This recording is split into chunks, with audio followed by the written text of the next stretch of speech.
الحمد لله جل وعلا، وصلى الله وسلم على رسوله المصطفى ونبيه المجتبى وأمينه على وحي السماء وعلى آله النجبى وأصحابه الأتقياء أفضل الخلائق بعد الأنبياء،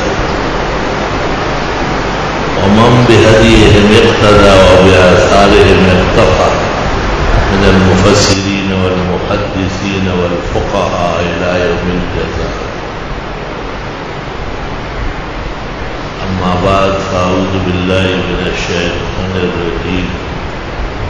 بسم الله الرحمن الرحيم. يا أيها الذين آمنوا كتب عليكم الصيام كما كتب على الذين من قبلكم لعلكم تتقون أياما معدودات، فمن كان منكم مريضا أو على سفر فعدة من أيام أخرى، وعلى الذين يطيقونه فدية طعام مسكين، ومن تطوع خيرا فهو خير له، وأن تصوموا خير لكم إن كنتم تعلمون. شهر رمضان الذي أنزل فيه القرآن هدى للناس وبينات من الهدى والفرقان، ومن شهد منكم الشهر فليصم، ومن كان مريضا أو على سفر فعدة من أيام أخرى، يريد الله بكم اليسر ولا يريد بكم العسر، ولتكملوا العدة ولتكبروا الله على ما هداكم ولعلكم تشكرون. وإذا سألك عبادي عني فإني قريب أجيب دعوة الداعي إذا دعان، فليستجيبوا لي وليؤمنوا بي لعلهم يرشدون. قال رسول الله صلى الله عليه وسلم: شهر رمضان شهر عظيم، شهر مبارك، شهر المواساة، شهر أوله رحمة وأوسطه مغفرة وآخره عتق من النار، شهر جعل الله صيامه فريضة وقيام ليله تطوعا،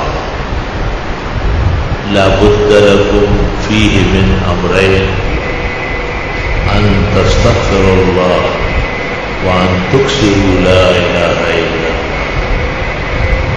أخرجه الترمذي والطبراني وأبو يعلى وكثير من نقادي هذا الدار ومن علماء الحديث بأسانيد عالية عن رجال الثقات.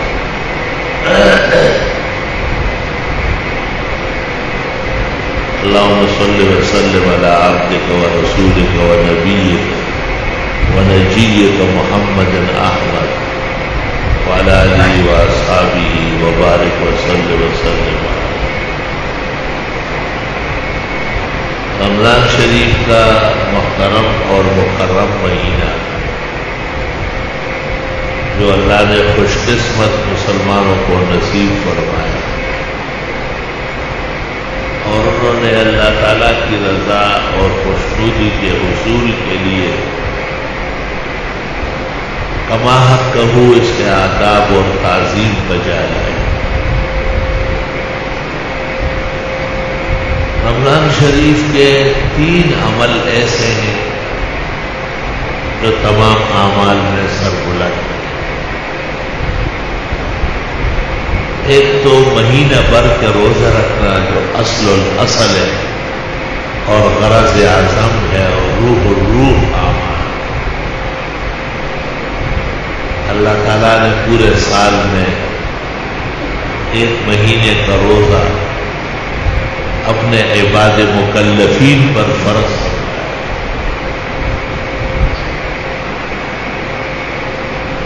اور یہ روزہ کس شان کا ہے اور کس عظمت اور لوازم اور عوارض کا ہے وہ ہر مومن تقریباً سوچنے سے فوراً سمجھ لیتا ہے۔ یہ صرف کھانے پینے سے پرہیز نہیں ہے، بلکہ یہ عبادت کا اصول ہے۔ یہ صرف ترک طعام اور ترک شراب اور ترک الوقاء الجماع نہیں ہے، بلکہ یہ بہت ساری ناکردگیوں سے کمال احتیاط ہے۔ یہ صرف ایک رسم نہیں ہے، بلکہ یہ کامل و اکمل طاعات کے طریقوں میں سے ایک مؤثر اور جامع طریقہ ہے۔ اللہ تعالیٰ نے بھی اس کے اعلان میں ہی کہہ دیا کہ کتب علیکم الصیام، یہ روزہ فرض ہو چکا ہے۔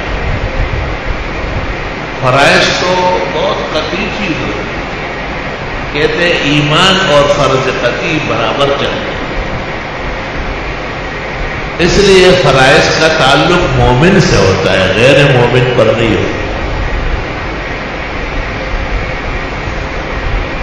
بلغاء پر ہے، عقلاء پر ہے، اصحاء پر ہے، حضراویوں پر ہے، نابالغ بچے پر روزہ فرض نہیں ہے، تمریناً اور تدریباً اس سے رکھا جاتا ہے تاکہ بڑا ہو کر کے پھر روزے کا منکر کھانے پینے کا عادی آدمی جو ہے روزے نہیں رکھ سکتا۔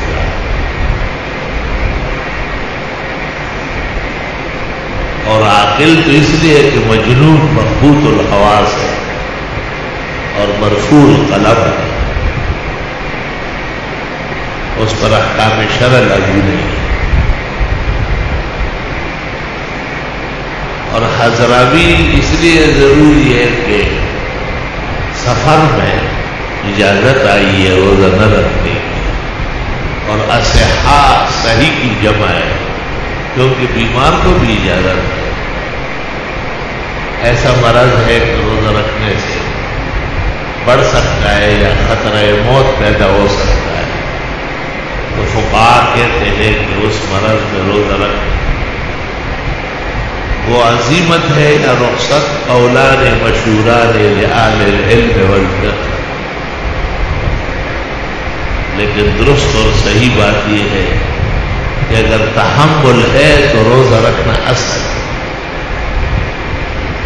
اور اگر تحمل نہیں ہے یا مبرز ہے یا زیادت مرض اور اہلاک کا باعث ہے تو ترک صوم ہوگا۔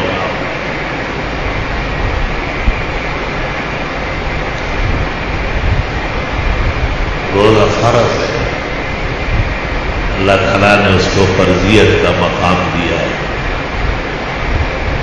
احکام دین میں جس طرح ایمان کے ساتھ نماز فرض ہو جاتی ہے، زکوٰۃ فرض ہو جاتی ہے، تو روزہ فرض ہو جاتا ہے۔ زندگی میں ایک مرتبہ حج بیت اللہ فرض ہو جاتا ہے۔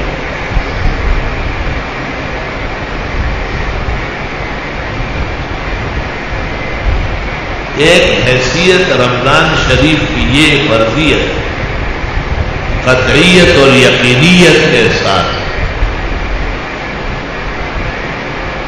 جس کے برابر صرف پنج بنا کے ارکان ہے اور کوئی نہیں۔ اور دوسرا یہ کہ رمضان شریف کے اعزاز میں،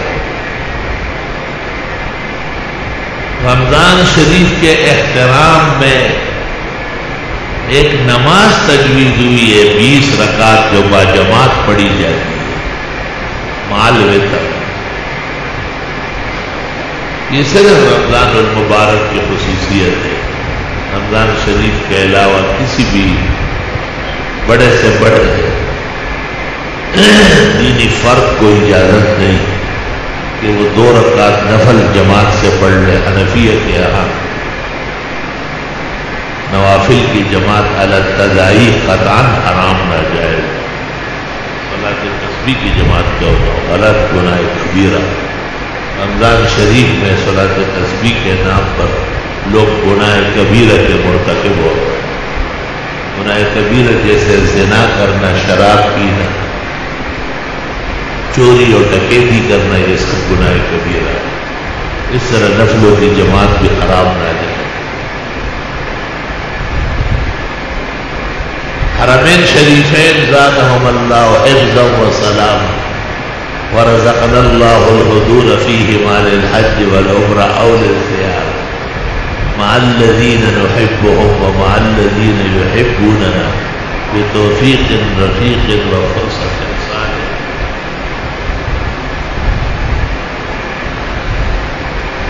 وہاں تہجد کی اذان تو عہد رسول سے رائے. مسجد حرام میں بھی اور مسجد نبوی میں بھی. حدیث میں ہے کہ آپ کے دو مؤذن تھے، ایک بلال اور دوسرا عبداللہ ابن ام مکتوم. بلال پہلے اذان دے دیتے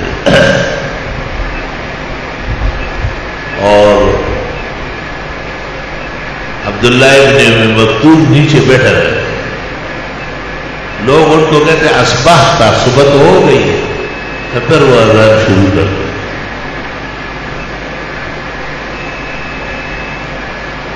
پہلی اذان تہجد کے لیے ہوتی تھی، وجود کے لیے. اس لیے وقت صباح سے تقریباً 1 گھنٹہ 2 گھنٹے پہلے ہو جائے.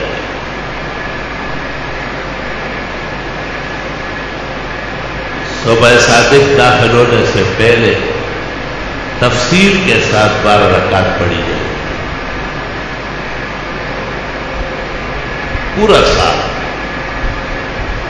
لیکن جماعت نہیں ہوتی، اذان ہوتی ہے. جماعت پیغمبر کے زمانے میں بھی نہیں ہوئی، ثبوت جماعت کا نہیں ہوا.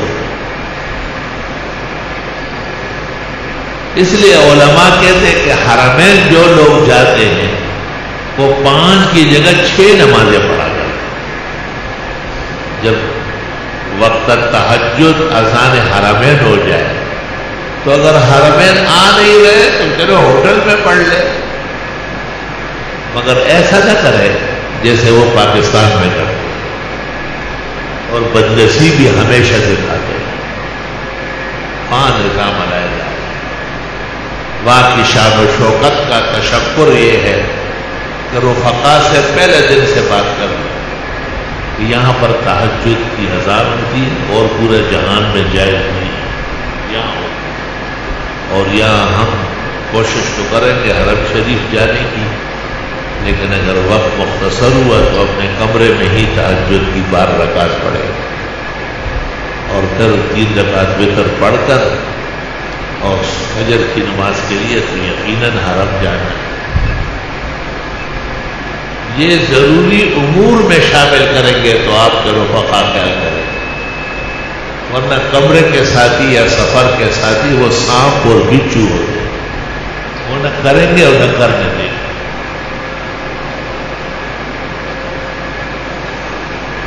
تاکہ حرم کی اذان کی تعظیم برقرار رہے اور مسائل شرعیہ کا مقام کما حقہ محفوظ رہے.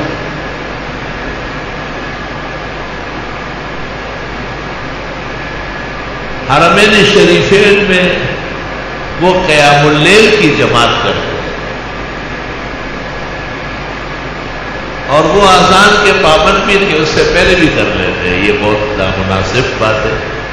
دکتور صالح حمید خود فقیہ اور بڑے عالم اس کو خیال کر رہے چاہیے اور اس طرح باتیں اور جو حرم سے نکلتی ہے مناسب.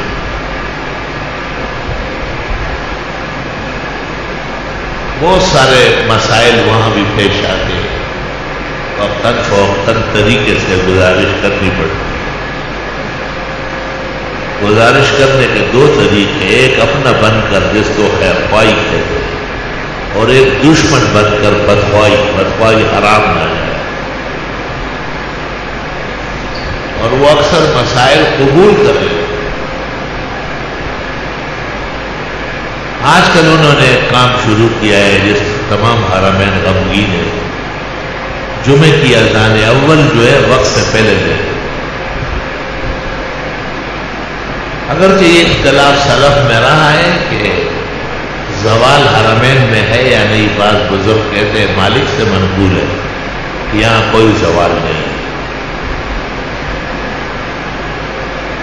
اور احمد ابن حنبل تو جمعہ وقت العید میں قائل ہے.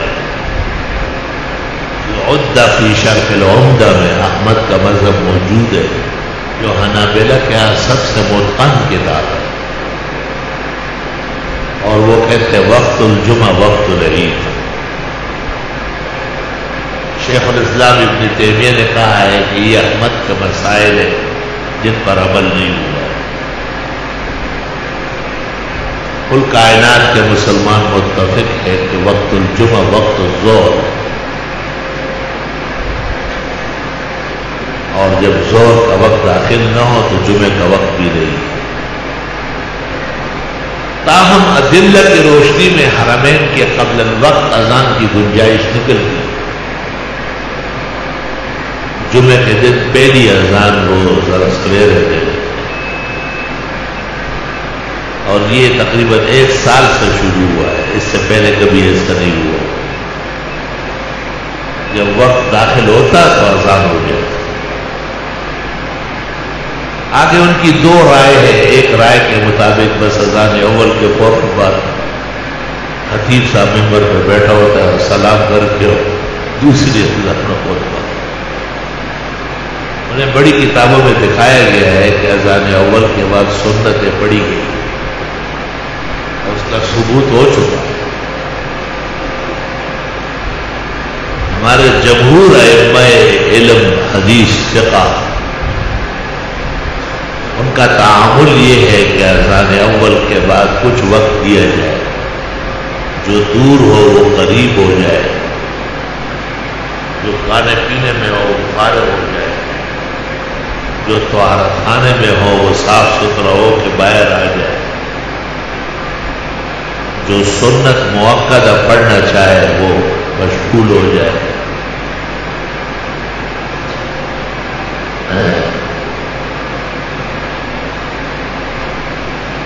رمضان المبارک یہ عجیب خصوصیات ہے کہ حرمین شریفین میں بھی ایک نظام تبدیل ہو جاتا ہے.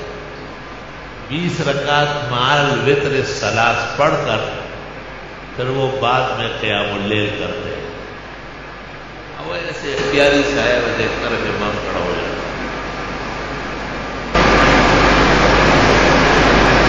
شیخ الاسلام شیخ العرب والعجم صدر المدرسین دارالعلوم دیوبند حضرت اقدس مولانا حسین احمد صاحب مدنی یہ فرماتے تھے کہ یہ حرمین کی خصوصیت ہے، رمضان کی خصوصیت. شیخ الاسلام کی رائے دوسری، اس لیے وہ دیوبند کے اندر بھی اپنے خانقاہ میں قیام اللیل کی جماعت کرتے تھے، لیکن دیوبند کا فتویٰ برقرار کہ نہیں کر رہے. حضرت حرمین میں جو کہ رہے تھے زمانوں تک، ان کے نام کا حصہ ہی مدنی بن گیا ہے. شاید انہیں گنجائش اور مساحت.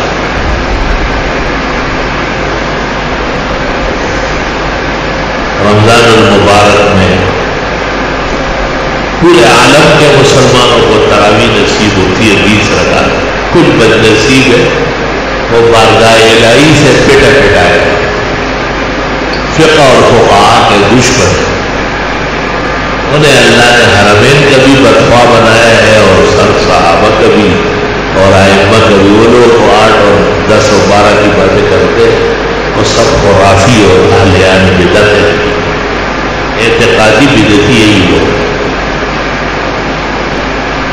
اعتقادی بدعتی جو ہوتا ہے وہ حرمین کا مخالف ہوتا ہے. یہ قاعدہ یاد ہے. سینکڑوں مسائل میں کلام کے باوجود ہمارا فتویٰ یہ ہوتا ہے کہ حرمین کا احترام فرض ہے. یہ خلاف نہیں ہے الحمدللہ. اور حرمین شریفین میں جب سے اسلام آیا ہے اور نمازوں کا شیڈول بنا ہے اس وقت سے لے کے آج تک، اور ہمیں امید ہے کہ قیامت تک اللہ اس کو محفوظ رکھے گا، دونوں جگہ مصلوں پر 20 رکعت تراویح پڑھی جاتی ہے. بلکہ معتبرات میں لکھا ہے کہ بزرگان دین نے 20 رکعت کم نماز کو تراویح کا لفظ دینا ہی غلط کہا. تراویح تب تراویح ہے جب اس کی 20 رکعت کم از کم 20 رکعت. مالک کے ہاں 36 رکعت ہے اور لیس کے ہاں 40 ہے. اسحاق راہوے کے ہاں 48 ہے. بعض ائمہ کہتے تھے کہ تراویح کا معنی ہے پوری رات گزارنا عبادت، اور اگر پوری رات نہیں گزار سکتے تو پھر قرآن شریف کا ایک حصہ 20 رکعت. تو صحابہ کا رہنما عمل یہ ہے کہ وہ ہر رکعت میں ایک رکوع پڑھتے تھے. 20 رکعت اور 20 رکوع ہر رات. فتاوی تاطار خان میں لکھا ہے کہ اس طرح 27 کو قرآن مکمل ہو جائے گا، 540 رکوع ہو جائے گا.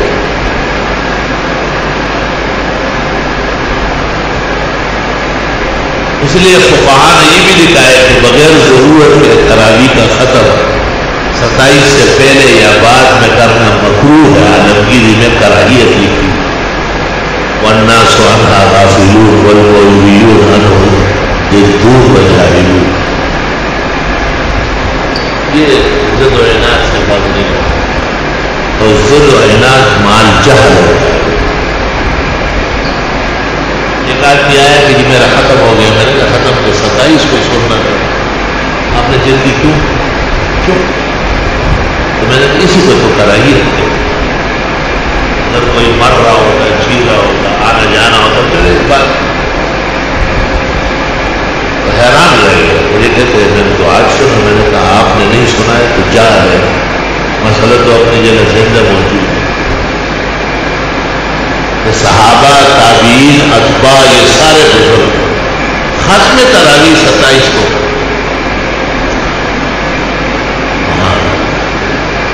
اور ہماری فقہ کی کتاب میں 27 نہیں لکھتے ہیں، لیلۃ القدر لکھتے ہیں. وہ کہہ رہے یہ پکی ہے، کھچی چکی ہے کہ آج ملک کی جو 27 ہے وہ لیلۃ القدر.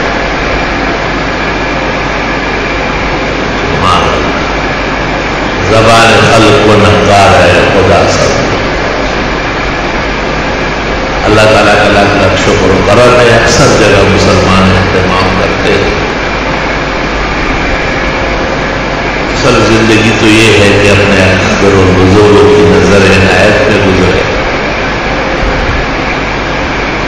اصل زندگی اس کو کہتے ہیں کہ اپنے اسلاف جنہوں نے ہم تک دین پہنچایا ہے ان کے ارواح خوش رہے.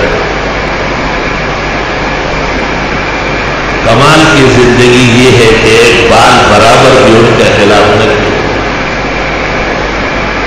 جیسے کہا گیا اور کیا ہے مزدوری میں چلنا ہے انشاءاللہ تعالیٰ سیدھا چلنا ہے. سیدھا بالکل جتنے ہوتے ہیں. اور بہت آسان طریقہ ہے جنت جانے. اہدنا الصراط المستقیم کہ اللہ ہمیں سیدھا راستہ دکھا. صراط الذین انعمت علیہم، یہ ان لوگوں کا راستہ ہے جن پر آپ نے انعام کیا ہے. جن پر خدا انعام کرتا ہے ان کو جنت دے. انعام کی ابتدا یہاں سے ہے اور وہ ہدایت نصیب ہو جائے. ہدایت کہتے ہیں شریعت کے مطابق مسئلے. جیسے آپ کسی کو کہتے ہیں کہ دائیں اور بائیں کا فرق کرو، اچھے کام دائیں ہاتھ سے، برے کام بائیں ہاتھ سے. یہ آپ نے اس کو ایک ہدایت کی بات کہی. اور آپ سمجھاتے ہیں کہ بیٹھ کر کھانا اور بیٹھ کر پانی پینا سنت طریقہ ہے، اور کھڑے ہو کر کھانا یا پینا یہ ڈنگر ہوتا طریقے جانور.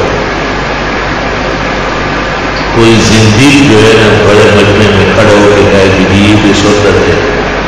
اس ملحد کو یہ پتہ نہیں ہے کہ ایک وقت میں سنت ایک ہوتی ہے، دو نہیں ہوتی.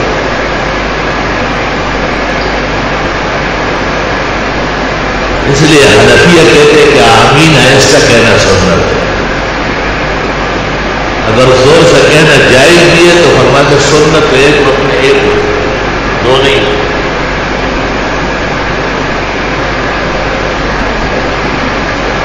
کھڑے ہو کر پانی تب پیا جاتا ہے جب وہ زمزم کا ہو، احترام کا، یا وضو کا بچا ہوا ہو، یا تکلیف ایسی ہو کہ بیٹھنا دشوار ہو۔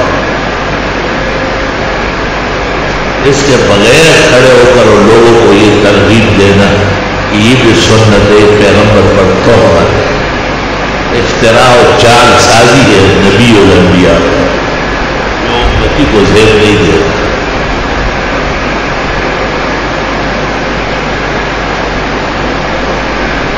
آپ ایک مومن مسلم کو سمجھاتے ہیں کہ سر ڈھک کے رکھا،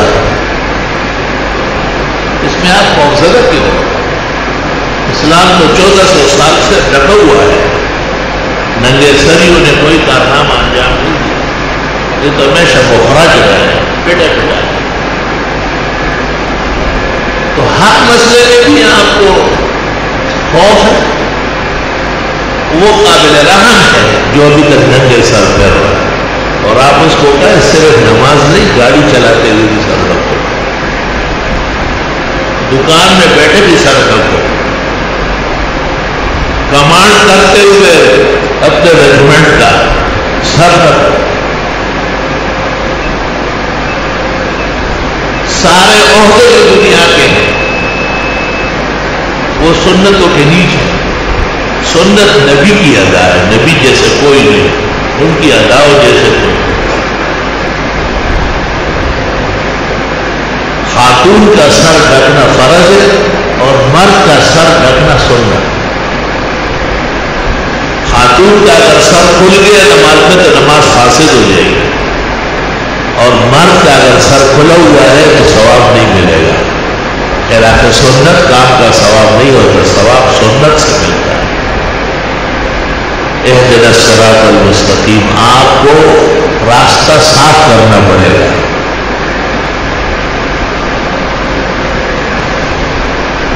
اور سارے مسائل ایک دن میں نہیں مانے جائیں، کچھ وقت لگا۔ مومن کو کہنا آپ کا اور ہمارا فریضہ ہے، اور مومن کا قبول کرنا اس کے مذہب کا اور ایمان کا تقاضا ہے۔ کچھ مسائل آج ہے، کچھ 10 دن بعد ہے، کچھ مہینہ بعد ہے، موقع دیا جائے۔ بہت زیادہ آئی جی بننے کی کوشش نہ کریں۔ دیکھ کیا رہا ہے، سیاہ فلسطینی آتا تھا، ٹانگ ایسے کرتا تھا، سامنا کرتا تھا، تو اس کو سمجھاتا تھا۔ ایک دن میں نے اس کو کہا کہ آج میں بھی نہ سر پڑا، میرے لیے اللہ کیوں؟ جب بہت بری بات ہے میرے لیے اور آپ کے لیے، میں بھی مارا۔ میں نے کہا آج سے میں بھی ممبر میں رکھتا ہوں، ذرا ننگے سر پڑا۔ وہ لاہور میں بزرگ ڈاکٹر تھے، بعد میں شہید کیے گئے، بہت نیک صالح، اسلامی جہادوں میں بڑا اونچا ہاتھ تھا اس میں۔ ایک دفعہ لاہور جانے پر ان کی خدمت میں حاضری ہوئی، تو انہوں نے ہمارے انتظار میں فجر روکی تھی، لیکن ہم ہوٹل میں پڑھ کے چلے گئے تھے، دیر نہ ہو جائے۔ انہوں نے جیسے ہی دیکھا کہ ہم پڑھ چکے ہیں تو ہم نے بھتیجے کو کہا چل جلدی پڑھ، تو بھتیجے اسی طرح آگے ہو گیا، زلفیں لٹکے ہوئے تھے، بڑی خیرات سے سورہ مدثر پڑھی، میں پیچھے بیٹھا ہوا، فجر کی نماز دوبارہ نہیں پڑھی جاتی، ایک پڑھ ہوتی، کیونکہ یہ نفلوں کا وقت نہیں۔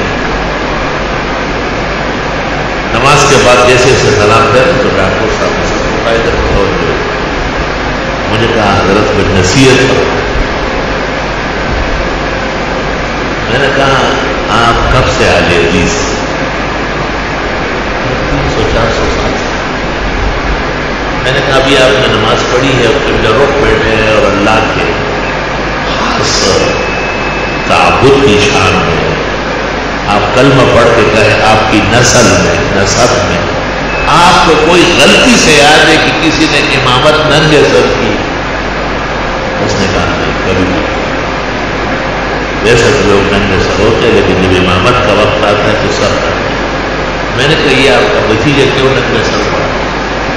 اس کو ہدایت کون دے؟ غلطی ہو گئی معافی چاہتے ہیں اور اس کو بہت سیدھا ہو جائے خبردار کہیں گے تھوڑے امامت ننگے سر دے. تو میں نے یہی تقریر وہاں کی کہ حدیث کے نام پر بے دینی نہ پھیلائی ہے اور دین کا نام لے کر کے زندقت و الحاق کو پروان نہ چڑھائے. دین کو دین کی طرح محفوظ رکھے اور اس کے ارد گرد خادم اور حفاظتی دستہ بن کے رکھے. اس کو دین کہتے ہیں.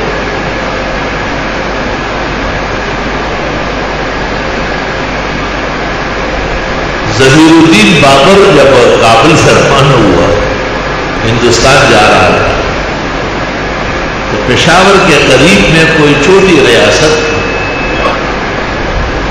اس زمانے میں 934 میں. ایک قاضی القضات آئے اور انہوں نے بادشاہ سلامت کو کہا کہ آپ مسلمانوں کے بادشاہ ہیں اور ہمارے علاقے سے گزر رہے ہیں, میرے ہاں کھانا کھا. بادشاہ نے کہا میرے پاس تو ہزاروں آدمی ہے. تو ہزاروں آدمی کی دعوت. جب کھانا کھایا گیا اور سب لوگ فارغ ہوئے تو بادشاہ کی اجازت سے مجلس مینوشی سجائی گئی. تو قاضی صاحب نے دروازے سے وارننگ دی کہ میرے علاقے میں کوئی شراب نہیں پی سکتا اور جو شراب پیتا ہے اس کو میں کوڑے لگواتا ہوں. آپ مسلمان بادشاہ ہیں, آپ کیوں مجلس مینوشی لگائیں؟ تو ظہیر الدین بابر نے اپنے سیکرٹری کو کہا کہ شراب لپیٹو اٹھا لو. قاضی کے قضا کا احترام بادشاہ پر بھی پڑا. بادشاہ احترام کرے گا تو قاضی کی قضا چلے گی. اور اگر کسی کے لیے قاضی ہے اور کسی کے لیے نہیں ہے, پاکستان کا قانون ہے, تو پھر یہ نظام درہم کرنا.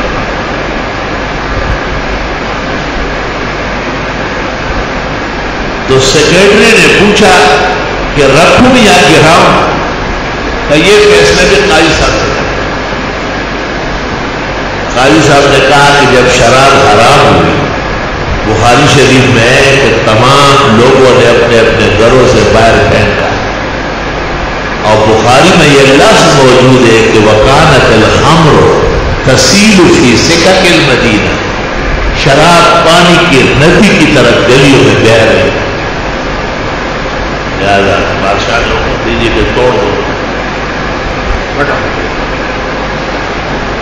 تو دیکھو بادشاہ کی بادشاہت اپنی جگہ, زور اور فوج, لیکن اسلام کا جو انقیاد ہے اب اس پہ کوئی کمی نہیں کر رہا ہے. جب مسئلہ سامنے آ گیا اور ایک عنوان اختیار کیا ہے کہ اسلامی قاضی کی قضا کا احترام,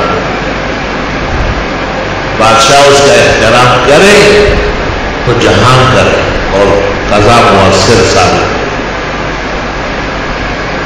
آج ہمارے ہاں 55 قانون چل رہے ہیں. وزیر اعظم کا اور ہے, اس کے جو چیلے ہیں ان کا اور ہے, ان کے خوشامدیوں کا اور ہے, سیاسی زعماء کا اور ہے. تو بس نام اسلام کا ہے اور باقی کوئی چیز مل نہیں ہے. اللہ تعالیٰ مسلمانوں کو بہترین قیادت کی حکومت نصیب فرمائے اور اللہ تعالیٰ مسلمانوں کے عقائد و اعمال محفوظ فرمائے. رمضان شریف کا مہینہ بھولے بسرے اسباب کو یاد دلانا. لا الہ, یہ ایسے حافظوں کو میں جانتا ہوں, صرف رمضان میں پتہ چلا کہ یہ حافظ ہو. ایک لڑکا ادھر آتا تھا ایسا دہشت گرد سا, میں اس کو سے کہتا اس کا خیال رکھو. اچانک دیکھا تو گاڑی آئی ہے, بال بھی ذرا کنٹرول ہو گیا. میں نے کہا کہ رمضان شروع ہو گیا. پھر کہا حافظ کیا تراویح پڑھا ہو. میں نے کہا داڑھی کب منڈاؤ گے؟ عید بار. تو میں نے کہا جو شخص سنت لحیہ کا پابند نہ ہو، تو جو لوگ سنت کے پابند ہیں ان کی نماز اس کے پیچھے نہیں ہوتی. یہ فقہی قاعدہ ہے. کہتے ایسے بیکار لوگ ہوتے وہ میرے پیچھے پڑھ لیتے، لیکن میں نے قرآن سنا. میں نے وہاں دفتر والوں کو کہا، میں نے کہا معجزہ دیکھو قرآن، اس کو کسی چیز کی کوئی فکر سے میرے بھول جاؤ. میں نے سوال نہیں کیا، مسئلہ سمجھا. داڑھی تو اس کو کہتے ہیں جو ہمیشہ، اس کو داڑھی نہیں کہتے ہیں کہ چندے کے لیے رکھو بعد میں منڈوا دو. یا ایک بزرگ تھے، اس نے مجھے کہا میرا پوتا قرآن سنانا چاہتا ہے. اس کو میں جانتا تھا. میں نے کہا اس کی تو داڑھی نہیں ہے، کہ رمضان میں رکھ لیتا. میں نے کہا پھر اس کے پیچھے آپ جیسے شاہی افسر پڑھ سکتا ہے جن کا ایمان دفتر میں اور ہوتا ہے اور گھر میں اور ہوتا ہے. وہ مومن مسلم جو داڑھی کو محمد عربی کی سنت سمجھے وہ کبھی بھی ایسے ناکارہ انسان کے پیچھے نماز نہیں پڑھے. داڑھی تو ہماری بڑی سنتوں میں سے ایک سنت، اونچی سنتوں میں. یہاں تک کہا گیا کہ دنیا میں جتنے کارآمد لوگ گزرے، الرجال القیم والمتقیمون، وہ سب کے سب اصحاب اللحاد ہیں، داڑھی والے. اللہ اکبر و کبیر. وہ ایک آدمی نے مجھے کہا میرے بیٹے نے داڑھی رکھی. میں خوش تو بہت ہوں، بڑا پیارا بیٹا میرا لگ رہا ہے، لیکن میری اپنی داڑھی نہیں ہے. لوگ کہتے ہیں میرا باپ کا ہو. میرے بیٹے کو روز میری وجہ سے شرمندگی اٹھانی پڑے. تو میں نے کہا تم شرم اور غیرت جانتے ہو؟ یہ داڑھی تو منڈاتا ہے، کوئی انگریز چھرا لے کے آتا ہے، کوئی میزائل اور بم لاتا ہے کہ خبردار کہ تم نے داڑھی رکھ لی. یہ تو آپ کی اپنی مرضی کا کیا. الحمدللہ کڑوی بات کو نے اثر کر دیا. اسی وقت عہد کیا کہ میں ہمیشہ داڑھی رکھوں. اور بیٹا بھی اللہ نے ایسا پختہ دیا تھا. وہ کہتے میں 2-2 گھنٹے باتیں کرتا ہوں، بس خالی روتا ہے، لیکن داڑھی کا ایک بار لینے کرواتا. میں نے کہا وہ صحیح داڑھی ہے. ہمارے اس محلے میں ایک بچے کی داڑھی آنے لگی. اس کے اور چچا اور تایا کے بیٹے دینی مدرسے میں پڑھتے تھے. یہ ان کے ساتھ اٹھتا بیٹھتا تھا. یہ اعمال کے لیے ماحولیات بہت ضروری ہے، وہ بہت پختگی پیدا کرتے ہیں. تو وہ اسکول جس جگہ وہ بچہ پڑھتا تھا وہاں کی کوئی بڑی جو میڈم تھی، اور وہ روزانہ اس کو کہتی تھی کہ داڑھی منڈواؤ، چہرہ صاف کرو. اس کو اپنے جیسے بنانا چاہتی. وہ غریب پھر اسکول نہیں جاتا تھا. اچانک اس خاندان میں کوئی بڑی دعوت ہونے لگی. اس میں کوئی بڑا آدمی آیا. اس نے اچانک پوچھا کہ یہ بچہ جو ہے نا ہمارا اسکول جاتا ہے کیا نہیں جاتا ہے؟ کیوں؟ میڈم جو ہے نا اس کو کہتی ہے کہ داڑھی منڈاؤ، یہ کہتے ہیں داڑھی نہیں منڈاؤ. اللہ نے چھوٹے چھوٹے بچوں کو کیسے غیرت دی.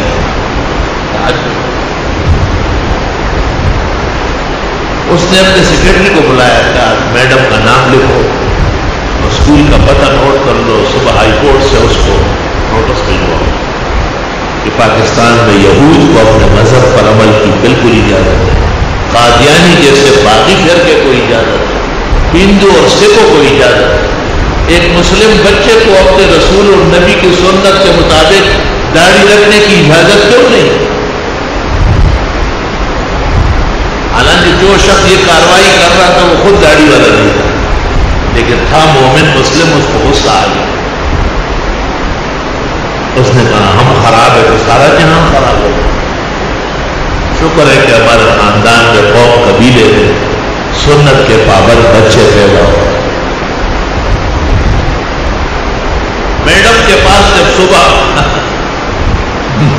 ہائی کورٹ کا نوٹس پہنچ گیا تو میڈم غریب کا تو پیٹ نرم ہو گیا اور اس بچے کو کھلوایا کہ چلو داڑھی سمیت.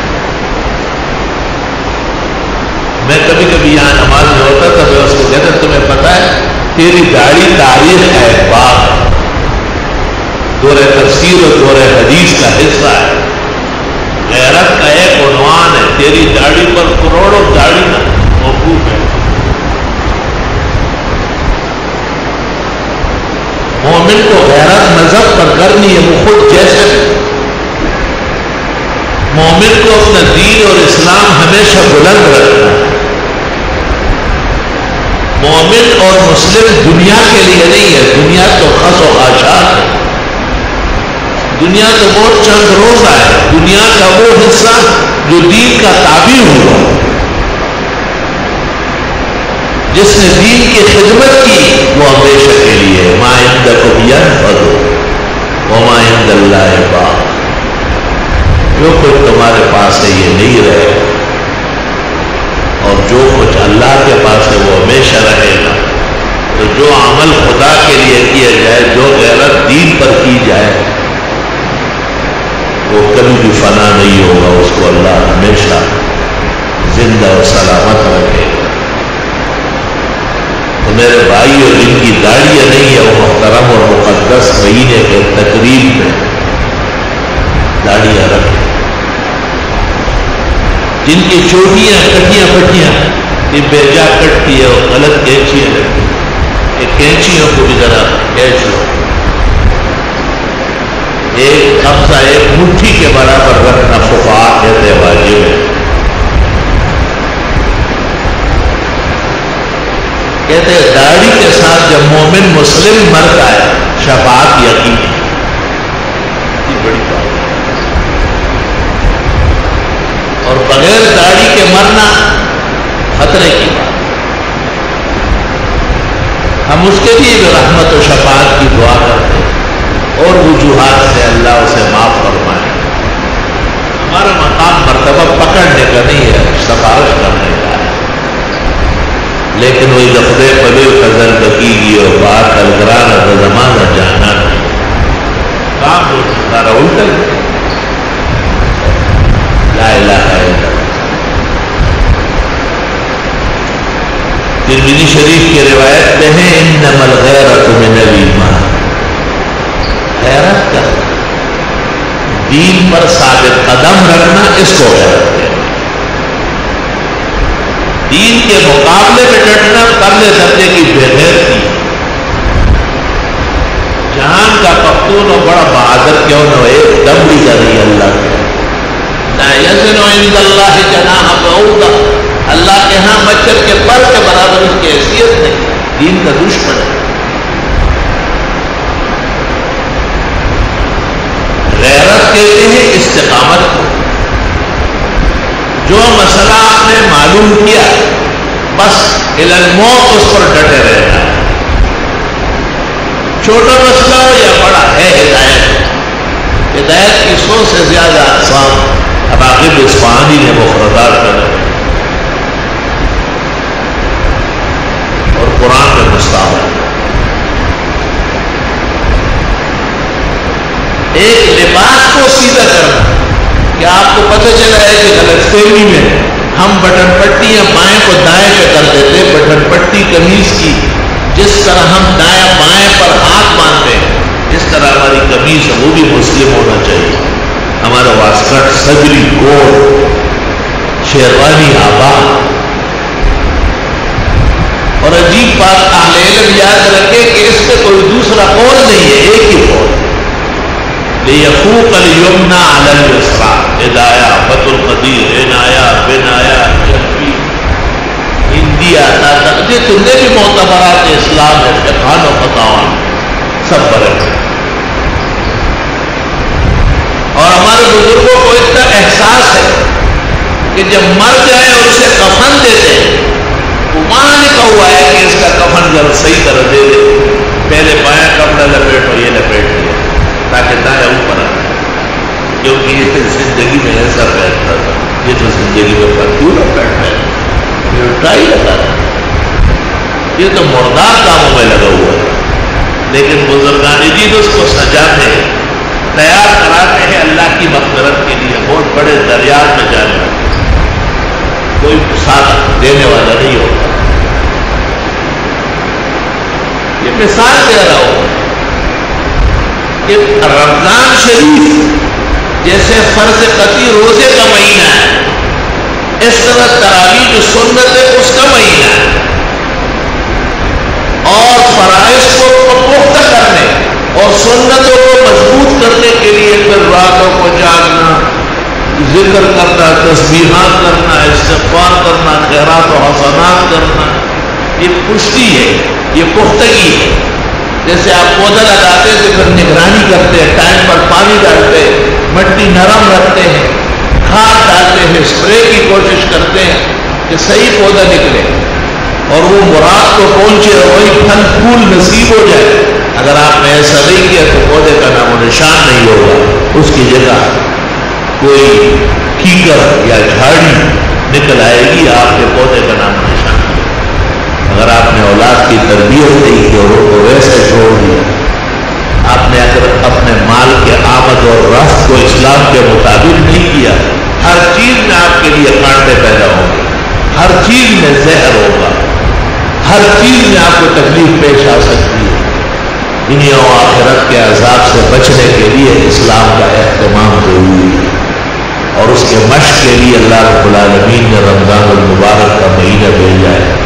خوش قسمت ہے وہ کلمہ گو مسلمان جو اس مہینے کی تعظیم اور تقریب کے ساتھ اس کو گزارتے ہیں۔ اللہ جل جلالہ عظم نوازہ عز شانہ عظم برہانہ اپنے خزائن احدیت اور سمدیت سے مسلمانان عالم کو دل سے توبہ نصیب فرمائے، رجوع نصیب فرمائے، کبھی کوتاہی کا تدارک کرنے کی ہمت عطا فرمائے، اور رمضان کا مہینہ اور اس کے متعلقات کا ماہ قبول نبھانے کی اور گزارنے کی اللہ ہمیں ہمت نصیب فرمائے۔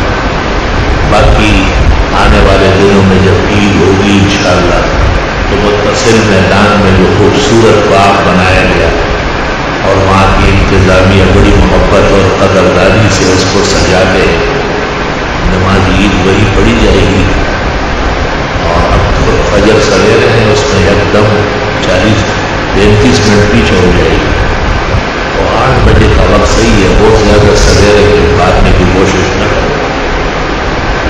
تب وقت بے شان ہوتا ہے کہ نماز وقت پر، امید ہے کہ 8 بجے سے آگے ہمارا وقت نہیں پڑتا ہے، ٹائم پر جماعت کھڑی ہوتی ہے۔ وہ دن چلے گئے پسینہ گلاب تھا، اب عطر بھی من لو تو محبت کی بو نہیں۔ امید ہے اللہ تعالیٰ خیر فرمائے، جزائے سازگار بنائے، خیر سگالی کا ماحول رہے ظاہراً باطناً شہر میں، علماء کے لیے، نمازیوں کے لیے، غریباء مسلمانوں کے لیے، عباد و بلاد کے لیے اللہ ابدی سرمدی امن کا نظام نافذ فرمائے۔ وآخر دعوانا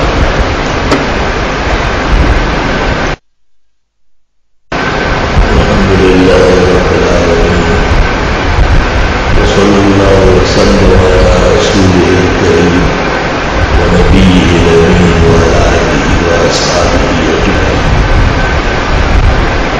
اما بعد فقد قال النبی صلی اللہ علیہ وسلم شہر رمضان شہر عظیم شہر مبارک شہر المواساة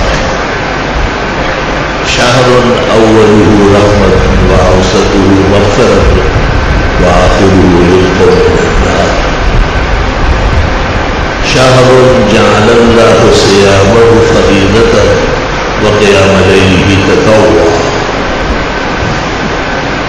وقال صلى الله عليه وسلم من صام رمضان إيمانا واحتسابا غفر له ما تقدم من ذنبه أخرجه الشيخان وقال صلى الله عليه وسلم من قام ليلة القدر إيمانا واحتسابا غفر له ما تقدم من ذنبه وما تأخر متفق عليه وقال صلى الله عليه وسلم من اعتكف العشر الأواخر من رمضان إيمانا واحتسابا غفر له ما تقدم من ذنبه وما تأخر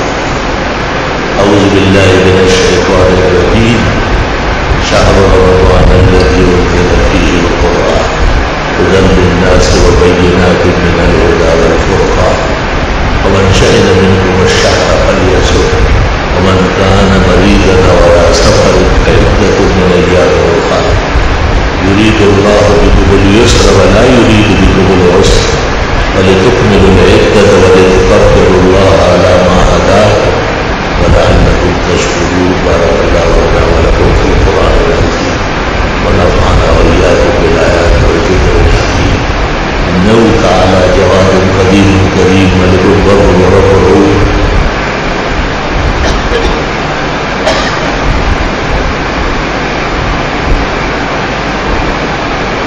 أحمدك حمد الحامدين وأشكرك شكر الشاكرين. اللهم صل وسلم على نبي النبيين ورسول المرسلين سيد الأولين والآخرين وعلى آله وأصحابه أجمعين. أما بعد فقد قال النبي صلى الله عليه وسلم أبو بكر في الجنة عمر في الجنة عثمان في الجنة علي في الجنة زبير بن العوام في الجنة طلحة بن عبيد الله في الجنة عبد الرحمن بن عوف في الجنة أبو عبيدة بن الجراح في الجنة سعد بن أبي وقاص في الجنة سعيد بن زيد في الجنة.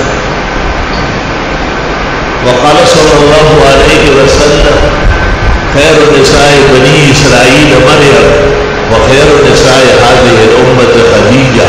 متفق عليه.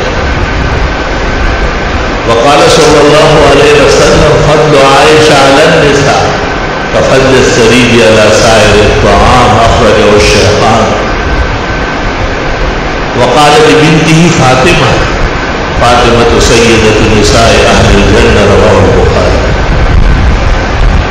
وقال صلى الله عليه وسلم لا تسبوا أصحابي فإن أحدكم لو أنفق مثل أحد ذهبا ما بلغ مد أحدهم ولا نصيبه. رواه البخاري. إن الله يأمر بالعدل والإحسان وإيتاء ذي القربى وينهى عن الفحشاء والمنكر والبغي يعظكم لعلكم تذكرون. بسم اللہ الرحمن الرحیم. جو جوابات سننے کے لیے آگے آ رہے ہیں اور نمازیوں کا پورا خیال رکھیں.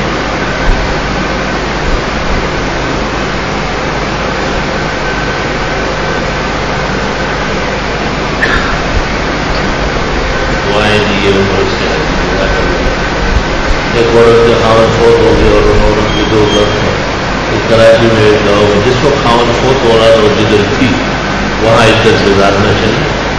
اور یہ عورت گاؤں کے گھر میں ہے تو یہ عورت عدت گاؤں کے گھر میں گزارنے یا دونوں گھروں نہیں ایک گھر میں جہاں خاون جب فوت ہو رہا تھا اور جس گھر میں تھی اس گھر میں نفسیر میں خون اگر ناک سے حلق میں چلے جائے روزہ ٹوٹ جائے. کون سے یا دان سے خون نکل جائے اور کبھی وہ خون منہ سے حلق میں روزہ ٹوٹ جائے. جگہ میں نیت کرے کہ بعد میں خدمت کے لیے قبر سے نکلے گی اور کوئی اور خدمت والا نہیں ہے. نیت درست. ایک آدمی کہتا ہے کہ لفظ مذہب اور صحیح بات صحیح ہاں کوئی فرق نہیں. بالکل کہنے والا احمد ہے. ایک آدمی کو ایک رکعت چھوٹ گئی تو امام سلام کے بعد پہلی چھوٹی ہوئی رکعت میں قرات کرے یا پڑھے نہیں کہتے. جو رکعت اس کی جس طرح چھوٹی ہے وہی رکعت دوہرائے. محراب مسجد میں داخل نہیں اور مطلب کہ غلط بات کسی فضول بات کو محراب مسجد کا حصہ ہے. کیا بات ہے طریقے سے احمد نے یہ بات کہی. لوگ کہتے ہیں فاطمہ نام رکھنا تو اس نے استعمال کیا ہے. مانے ہے ماں مری بی بی صاحبہ کے نوبت پر چونکہ بی بی خدیجہ فوت تو فاطمہ نام پر. اور لوگ کہتے ہیں کہ کیونکہ بی بی کے ساتھ مناسبت ہے اس لیے بہت عزت ہے خراب کا نام ہے وہ رکھ. ناموں میں دو رائے ہو سکتے. چند نام نے آج مفتیوں میں خواجہ سراؤ سے نکاح کرنے کا فتویٰ دیا. شہزادی حرکت پر نمایاں کے کافی بیانات اخبارات میں آج جناب تفصیل میں مجھے فرصت نہیں ہے. کسی خواجہ سرا مفتی کو دیکھو وہ اچھا بیان کرتے ہیں. یہ خواجہ سراؤ نہیں کا مسئلہ ہے. ہمارے علاقے میں چند خواتین بھی اعتکاف میں بیٹھی ہے. عالیہ طوفانی بارہ ہوئے بیٹھنے میں بڑا فالٹ آ گئی، جس کی وجہ سے عورتوں کی حالت غیر ہو گئی. ایسے میں کیا ہو شریعت اعتکاف توڑ دے؟ جب جان جا رہی ہے تو اعتکاف توڑنا جائز ہے، گناہ نہیں ہو. صحت عمر کی دعا میں میرے شادی کو 4 سال ہو چکے ہیں اور ابھی تک اولاد نہیں. اللہ نصیب ہے. اللہ آپ کے خانے کے اوپر میں سر کو خدا آمین. میری بیوی کے پاس پچھلے سال 25 لاکھ روپے کی رقم وہ ختم ہو چکی ہے، لیکن اب سونا ہے 7 تولے جائے. فضول باتیں نہ کرو. 7 تولے جائے، 7.5 تولے سے زکوٰۃ فرض ہوتی ہے اور 7 تولے پر زکوٰۃ نہیں ہے. یہ دونوں باتیں خلق مت نہ کرے. کیا یہ واقعہ بخاری میں ہے کہ ایک آدمی زمین بیچی اور اس میں سے خزانہ نکلا اور زمین خریدنے والے نے کہا یہ خزانہ تمہارا ہے؟ اور یہ واقعہ احادیث میں ہے، خود بخاری میں جو نہیں ہے. جب میں بغیر جماعت کے فرض نماز پڑھ لوں تو الحمدللہ کے بعد ہے تو کرسی سورہ یاسین کی تلاوت مستقل طور پر پڑھنے کی عادت ہے، کوئی حرج نہیں. آپ نے جمعہ قائد اعظم کی وصیت بیان کی. میں نے انہوں نے اپنے خان سے کہا ہمارے جناز شبیر احمد صاحب برائے یہ سب جگہ موجود ہے. جنازے کے تفصیلات مسلمان سیکولر یا لبرل ہو سکتا ہے، کوئی گجرات میں آپ رہ سکتا ہے، غلط ہے. مسلمان ہی ہوگا، وہ دین کا پابند ہوگا. یہ تو کہہ سکتے ہیں کہ کون سا نظام اسلام کے قریب. اگر معتکف جمعے کے غسل کے لیے مسجد کے باہر چلا جائے، مقصد غسل ہو تو اعتکاف ٹوٹے گا. مفتابی ہی قول کے مطابق معتکف جمعے کا غسل مذکور نہیں کر سکتا، بغیر غسل کیے اس کو ثواب ملے گا. لیکن اگر وہ طہارت کے لیے گیا یا کپڑے بدلنے اور اس وقت بغیر نیت اور ارادے کے اپنے اوپر پانی ڈال دیے تو کوئی حرج نہیں. دونوں باتوں میں بڑا فرق ہے. سحری کھا کر سو گیا اور نیت روزے کی تھی، لیکن اشراق کے وقت ذوق کی وجہ سے توڑ دیا. کیا قضا اور کفارہ دونوں واجب ہے؟ اگر واقعی ذوق اتنا بڑھ گیا تھا کہ روزے کا تحمل نہیں تھا تو قضا ہے، کفارہ نہیں.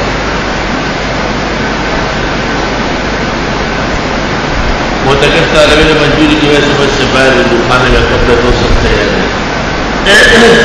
کپڑا اگر کوئی اور نہیں یہی ہے تو جا سکتا ہے، ضرورت اصلی ہے. عرب ملک میں ایک تفسیر چھپی ہے 1000 جلد ہے، اس کے نام اور مولف کا مجھے کیا معلوم ہے، جو پتا ہو. 1000 جلدوں میں تو تفسیر ابن شاہین ہے، 18 پاروں کی تفسیر 1000 جلدوں. اس کے علاوہ کوئی چھپی ہے مجھے علم نہیں. جیسے کہ سورۃ قدر میں کہا گیا کہ یہ رات سلامتی والی ہے، صبح صادق تک. صبح صادق یعنی آپ منٹ اور سیکنڈ چھوڑے وقت کی بات کریں. ایک خاتون کے پاؤں کی ہڈی ٹوٹ گئی، بہت تکلیف ہے، اللہ تعالیٰ صحت زندگی عطا فرمائے. سورہ تغابن پڑھ کر کے دعا مانگی جائے، خیر ہو جائے گی انشاءاللہ. الحمدللہ رب العالمین. نستغفرک اللہم ونسألک السلام علیک. لا الہ الا اللہ وحدہ لا شریک لہ لہ الملک ولہ الحمد وعلی کل شیء قدیر. ربنا آتنا فی الدنیا حسنہ وفی الآخرۃ حسنہ وقنا عذاب النار. جن بیماروں کا تذکرہ ہوا اللہ انہیں صحت شفا دے، جنہیں گرانیاں پیش آئی ہے اللہ انہیں آسانیاں نصیب کرے، جنہیں کسی وجہ سے پریشانی پیش آئی یا تک روزے توڑنے پڑے اللہ ان کا یہ گناہ معاف کرے اور اللہ اس جرم سے انہیں محفوظ فرمائے. جو ہو چکا ہے اللہ آئندہ کے لیے احتیاط نصیب کرے. اللہ تعالیٰ مسلمانوں کو پورے دین اپنانے کی توفیق دے، اغیار اور ان کے ناکارہ آثار سے حفاظت عطا فرمائے. صلی اللہ